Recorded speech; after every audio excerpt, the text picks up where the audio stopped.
Estamos de regreso acá en Temas y Debates en Radio Infinita y me acompaña ya por la vía telefónica, como son todos los invitados, desde que empezó las restricciones y el tema de distanciamiento físico, el Procurador de los Derechos Humanos, Jordán Rodas. Jordán, buenas tardes, ¿cómo estás? Hola, Kiki, gusto saludarte, buenas tardes, muchas gracias por la invitación, muy honrado estar en tu programa. No, al contrario, muchas gracias, Jordán. Hablemos un poco de la... Ustedes han estado dando seguimiento a muchos temas. Tuve a Edgar Guerra aquí la semana pasada para hablar del tema de transporte y algunos abusos que han habido, hasta llevando gente en baúles de los carros y en camiones o en ambulancias que simulaban ser ambulancia, pero que realmente eran transporte de personas. Pero ustedes han estado trabajando también mucho en el tema de salud y tenían dos informes. Algo que se planteó desde la semana pasada en Chimaltenango y ahora un poco el análisis de los hospitales, digamos, llamados de emergencia del COVID-19, tanto en Villanueva como en Parque de la Industria. Hablemos un poco de eso. ¿Cuál es el estatus realmente de estos hospitales? Bueno, sí, afortunadamente aquí que tenemos como Procuraduría de Derechos Humanos un equipo de profesionales muy capaces y valientes porque arriesgan hasta su propia vida al ir a hacer las verificaciones correspondientes. En el caso de salud tengo que agradecer públicamente a la doctora Zulma Calderón y la defensora del derecho a la salud las verificaciones que se han hecho. La última, la más reciente, en el Hospital de Villanueva, la de Chimaltenango, pues se hizo la verificación correspondiente y desafortunadamente hemos tenido razón. Le digo desafortunadamente, Quique, porque nos gustaría decir que todo está bien, que somos un país ejemplar, pero no es así. Los datos y las cifras, pues lamentablemente muestran que hay una mediocridad, en pocas palabras, del ministro de Salud, por lo cual ya pedí la destitución, como es una de mis competencias, porque hay una lentitud, hay una opacidad en su gestión administrativa. Han fracasado distintos eventos en Guatecompras y tú que has estado en la administración pública te puede dar idea de lo que significa 4 viceministros en apenas 100 días. ¿Quién ha propuesto a estas personas? Solo eso dice todo ya. Ahora, pero justamente hablando de esto, porque hay dos aspectos ahí distintos. Uno, el que los protocolos, los procesos, los procedimientos, el personal y el equipamiento. Todo esto es lo que tenemos con problemas, según los informes que ustedes presentaron, tanto de Chimaltenango, pero incluso contagios dentro del personal de salud en ambos hospitales, y eso ha hecho que incluso merme la cantidad de personas profesionales que están trabajando en ambos centros hospitalarios. Efectivamente, es decir, se ha evidenciado que la capacidad administrativa de gestionar todos los recursos, el Congreso ya aprobó, cumplió con su labor, pero ahora es el Ejecutivo quien tiene que tener esa agilidad, ese sentido común y esa capacidad de gestionar los recursos de forma eficiente. Pero el dato alarmante es que menos del 1% se ha invertido hasta el día de ayer. Eso estaba en los sistemas del Sistema Financiero Nacional, lo cual significa que si no está en consonancia con la emergencia, con la calamidad que estamos viviendo, la administración. Afortunadamente la PDH hoy día cuenta con mucha credibilidad, por eso que recibimos las denuncias, le damos verificación y aquí públicamente tengo que agradecer, porque no es usual que un funcionario público sujeto a la supervisión, como dice el vicepresidente de la República, reconozca públicamente que estamos haciendo nuestro trabajo apegado a la Constitución. Justamente después tuyo viene el vicepresidente para hablar con nosotros.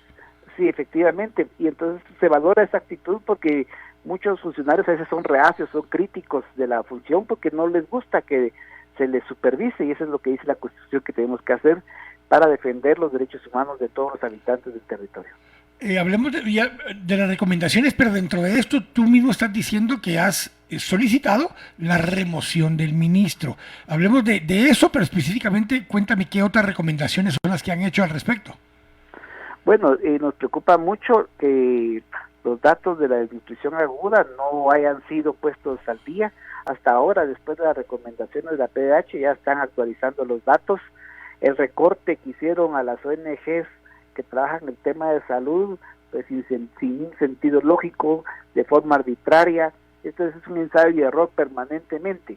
Eso no puede darse el lujo Guatemala de tener un ministro que realmente no reúne los requisitos de idoneidad que señala el artículo 103 de la Constitución Política de la República. Es cierto, perdón, Quique, el presidente de la República, el doctor Alejandro Yamatei, es médico y cirujano, pero no es el ministro. Él tiene que rodearse de gente capaz y honesta, y espero yo que en su momento, ojalá que no sea muy tarde, tome la decisión de removerlo ya. Dentro de esto hay recomendaciones específicas con respecto a áreas de intensivos. Estamos entrando en una semana donde Dios no lo quiera, pero aparenta que vamos a estar arriba de los 80, 90 o hasta 100 casos diarios de incremento y empieza a haber una dinámica de este tipo. Pero preocupa también que pocas personas están saliendo ya recuperadas del hospital y eso implica que los hospitales están empezando a topar, tanto el de Villanueva como el de Parque de la Industria, ya empezaron a trasladar gente al de Shela y todavía no está habilitado el de Zacapa, aunque en principio ya está. Entonces, lo que se había visto como algo muy positivo, la preparación de hospitales adicionales de emergencia, están empezando a coparse rápidamente. Así es, Quique, efectivamente, y eso lo reconoció hoy el viceministro Shell, encargado de la red hospitalaria, en una situación que se dio dentro del Congreso por la bancada UCN, en la cual ya también hace mención de este riesgo que estamos teniendo. Y aquí es donde viene el problema de fondo, es decir, el sistema de salud, como vos y yo sabemos, está en precariedad, históricamente abandonado, no se ha olvidado, no se ha privilegiado lo público, los sistemas de salud de primer y segundo nivel se han olvidado, y es más, hoy en un contrasentido, por otra parte, la ministra de Educación y el gobierno vienen y con pompos y platillos anuncian el famoso seguro médico para los niños en esta época, 180 millones que bien pudieron haberse invertido en fortalecer el sistema de salud público. Pero si lo hubieras dicho, Jordán, independientemente del recurso, hay 600, 700 millones disponibles para fortalecer el equipamiento en salud que no se han ni siquiera usado. O sea, estoy de acuerdo contigo en los 180, pero aún y tuvieran esos 180, ni siquiera se han terminado de gastar en lo demás. Sí, es que no hay un norte y también se mueven entre dos factores que están restringiendo la capacidad del ministerio. Uno, la ignorancia de cómo funciona un Estado, porque no es lo mismo administrar un negocio particular que administrar la cosa pública. Y dos, el temor a cometer ilegalidades. Ya de los 4 viceministros que yo te decía que han tenido que pasar en esta cartera de salud, uno está procesado, ¿verdad? Ya por el Ministerio Público, a partir de una denuncia que tiene esta Secretaría contra la corrupción de la presidencia, que seguramente estará averiguando muchos casos más, porque la prensa está evidenciando casos y casos toda la semana. Dentro de todas las recomendaciones, obviamente la falta de ejecución financiera, la falta de el equipamiento que deriva de la falta de la ejecución financiera, pero además la falta de profesionales. Han publicado 3 o 4 veces para contratación de profesionales.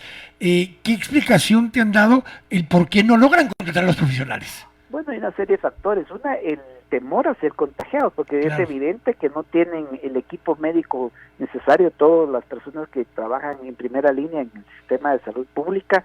Prueba es que nosotros planteamos ya una acción de amparo de distintas que hemos presentado para que se obligue al ministerio ya a comprar el equipo necesario. La Corte Suprema no nos dio el amparo provisional, con lo que pasó en Chimaltenango volvimos a pedir el amparo provisional, no sé qué tenga que pasar para que nos dé la Honorable Corte Suprema de Justicia el amparo provisional. También otro tema que estuvo en debate, ahorita ya no se habla mucho, es la descentralización o masificación de las pruebas, y es más, ahorita ya tendría que ser una obligación, porque el Congreso de la República cumplió con su papel ya de aprobar esa obligatoriedad, pero si siguen haciendo las pruebas a cuentagotas, entonces nos da una percepción que realmente llama a un cuestionamiento profundo. De todo lo que vieron, de lo que dicen los informes, especialmente de la doctora, incluso en el caso de Chimaltenango, en algunos casos el mismo gobierno ha salido a refutar los argumentos. ¿Cómo está soportado, por ejemplo, el caso de Chimaltenango, donde se insiste en que habían más contagiados de lo que se han reportado? Sí, efectivamente, lo que pasa es que es la palabra de ellos contra la nuestra, ¿verdad? Porque como ellos tienen centralizado los resultados, ni se los dan por escrito a las personas que han salido contagiados. Entonces, por eso es la forma discrecional en que manejan, ya muchos alcaldes ya están teniendo que romper el silencio y decir cómo van sus casos, pues, porque recuérdate, tú conoces muy bien la ley regional de regionalización, son 8 regiones, el gobierno se inventó, sacó de la manga, coloquialmente hablando, unas regiones que ni existen ni tienen sustento, pero sería mejor para los propios municipios de los 340 saber cómo estamos. Incluso un par de departamentos los han cambiado de región durante el proceso. Imagínate, ¿verdad? Sí. Pero bueno. Jordán, mensaje de cierre, o sea, ¿cuál es tu principal preocupación en este sentido y la principal exigencia en este momento? Bueno, mi principal preocupación es que no se cuente con el equipamiento para los médicos y personal paramédicos del sistema de salud pública. porque si nos llegamos a contagiar, que hay que también hacer un llamado a la población, que cualquier persona que se contagie, nuestros vecinos, nuestros familiares, sus compañeros de trabajo, no es que sean delincuentes, no hay que estigmatizarlos, simplemente habrá que hacerles un tratamiento adecuado, pero se necesita dotar de ese equipo, y eso es importante que se haga a la brevedad. Y después, insistir en el tema de las pruebas. A más pruebas tendremos mejores datos, y ojalá que el tema de la reapertura de la economía no vaya en ningún momento a correr ninguna prisa. Están hablando del fútbol, entonces dice uno, ¿en qué sentido? Eso es lo más importante de lo menos importante, ¿verdad? Así es, cabalmente, y coincido con tu persona. Pero además, si alguien quería ver fútbol, ayer pudo ver la final de Nicaragua, que ayer jugaron la final de Nicaragua, el Real Estelí contra el Managua FC, ganó el Real Estelí, por cierto, y quedó campeón de Nicaragua.